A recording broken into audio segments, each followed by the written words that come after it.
Neither necessity nor desire, but the love of power, is the demon of mankind. You may give men everything possible, health, food, shelter, enjoyment, but they are and remain unhappy, for the demon waits and must be satisfied. Let everything else be taken away from men, and let this demon be satisfied, and then they will nearly be happy as men and demons can be. Power corrupts. Power is endlessly seductive. Power developed to its utmost is happiness. Power has been many things to many people, but one thing is certain, whether we admit it or not, we all desire power, and how we satiate this need, or fail to do so, greatly influences the course and quality of our life.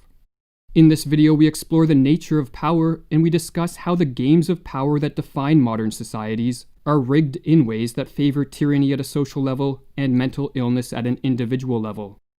The 20th century mathematician and philosopher Bertrand Russell defined power as the production of intended effects. Power, in other words, is the ability to cause deliberate change to the conditions of the world so as to bring them more in line with one's needs and desires. Power is thus a value-neutral force. It can be used in the service of life-promoting ends, or it can be used for destructive purposes. But to judge an expression of power as good or bad, the ends aimed at are not the only criteria to consider. As in most acts of power, other people play an important role as the means in the achievement of our ends. Or as the psychologist Silvano Arietti explains, if a man relied only on his own ability to satisfy his desires, power would be a synonym for personal ability. Any achievement would be the result of one's performance, but this is seldom the case. In order to bring about intended effects, people need other people. They must exert an influence on them so that the latter will help attain the desired results. Influence over others can take immoral forms, such as through the use of force, domination, coercion, or manipulation. But we can also influence people in value-positive ways, such as through an appeal to truth, the setting of a good example, or by making others aware of how their interests align with ours. While each of us has the ability to choose the ends we aim at and the means we use to attain our ends, what is not under our control is our desire for power.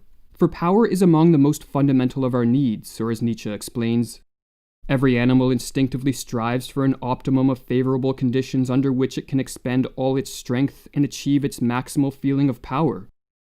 Every animal abhors, just as instinctively, every kind of intrusion or hindrance that obstructs or could obstruct this path to the optimum of power. The ability to express power promotes survival in a world full of threats, and it helps create a life worth living in a world that can bog us down with suffering and boredom. It is the ultimate antidote to what Carl Jung calls the eternal experience and the eternal problem of mankind, namely, our helplessness and weakness, and thus power is needed if we are to flourish. Without power, we stagnate. With power, we venture out into the world in active pursuit of what we need and want. We can deny our will to power, or our will to power can be crushed by external forces. But as Jung notes, when an impulse as strong as our will to power is thwarted, we suffer. We may be able to suppress an impulse, but we cannot alter its nature. And what is suppressed comes up again in another place in altered form, but this time loaded with a resentment that makes the otherwise natural impulse our enemy. While our desire for power is rooted deep within our nature, power differs from our other biological needs in that it is not self-limiting. Too much food or drink produces illness, too much sex produces disgust, and we can only sleep for so long before our body forces us to wake. But as Arietti explains in his book The Will to be Human, the drive for power is potentially endless and boundless. Some people in search of power cannot conceive any limitation to it. Such people as Alexander the Great and Napoleon could have had all the wealth and sex they wanted in the early period of their political life, but they continued to seek more and more power. That mankind's thirst for power is for all practical purposes limitless presents a problem. For while each of us needs a modicum of power to properly function, and while power is the force that leads to the achievement of great feats, too much power, especially when expressed in the social or political realm, can easily corrupt. If a society is to flourish, therefore, there must be rules, norms, customs, and social institutions that help channel the expression of power in life-promoting ways and that limit the accumulation of too much social or political power in the hands of any one person or group. In most modern societies, the opposite situation prevails. Immense power is being centralized in the hands of statist and globalist institutions, and the wielders of this power are now using it in ways that inhibit the ability of the rest of us to cultivate our power in socially cooperative and individually enhancing ways.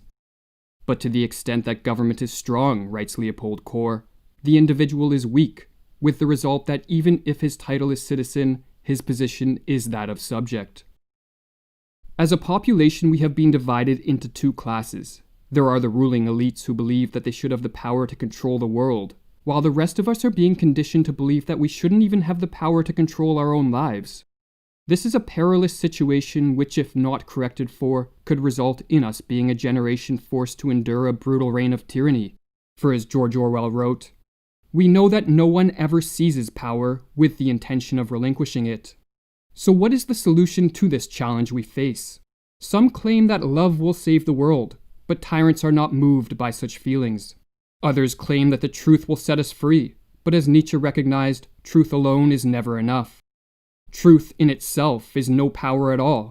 Truth must either attract power to its side or else side with power, for otherwise it will perish again and again.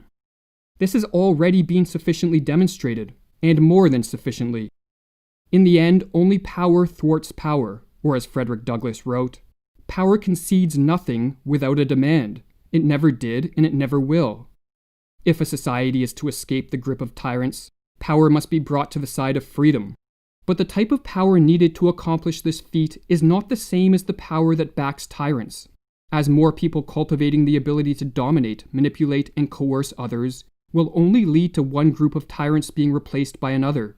Tyrants are defeated by more people cultivating their personal power, and then using this power to live in a free manner and to resist the chains of tyranny. How is this life-promoting power cultivated? Through the process of self-realization, which, according to Jung, represents the strongest and most ineluctable urge in every being, and which is a law of nature and thus of invincible power. To self-realize is to actualize our potentials, to cultivate our skills, to adapt to the outer world, and to bring harmony to our inner world. Every individual, writes Jung, needs revolution, inner division, overthrow of the existing order, and renewal, but not by forcing them upon his neighbors under the hypocritical cloak of the sense of social responsibility, or any of the other beautiful euphemisms for unconscious urges to personal power. Individual self-reflection, return of the individual to the ground of human nature, to his own deepest being with its individual and social destiny. Here is the beginning of a cure for that blindness which reigns at the present hour. Many people spur the call to self-realize as they question how personal development can help change a world descending into chaos. But such a perspective overlooks the fact that if tyrants are to thrive, the masses must be weak, as tyrants, and those who benefit from their rule, are always but a sliver of the population, and so lack the personal resources to exert widespread control over a population of strong men and women. If, therefore, enough of us cultivate our personal power through self-realization, and in the process become more effective in all realms of life, the weakness on which the tyrants prey will be replaced by the self-reliance upon which the power of tyrants dissolves. Each of us who reclaims the power to control our own life is one less person tacitly supporting tyranny. And when enough of us take this step, a peaceful transition to a freer world becomes possible.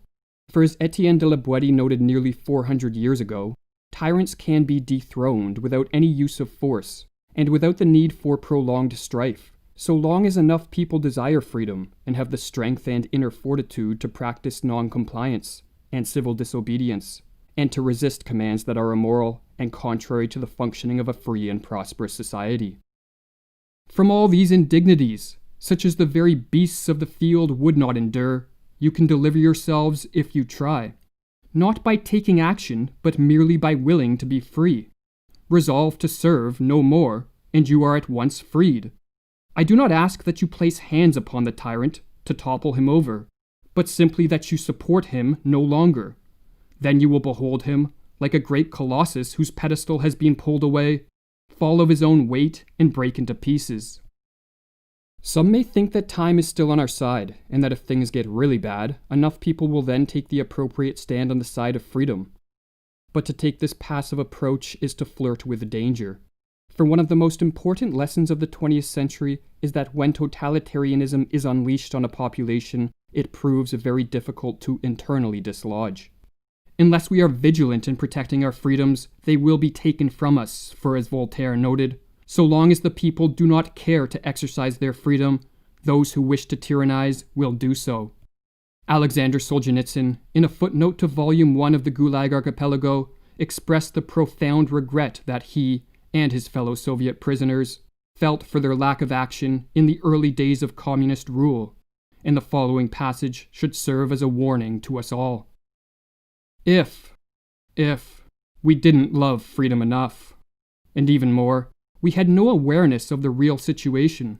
We spent ourselves in one unrestrained outburst in 1917, and then we hurried to submit. We submitted with pleasure. We purely and simply deserved everything that happened afterward.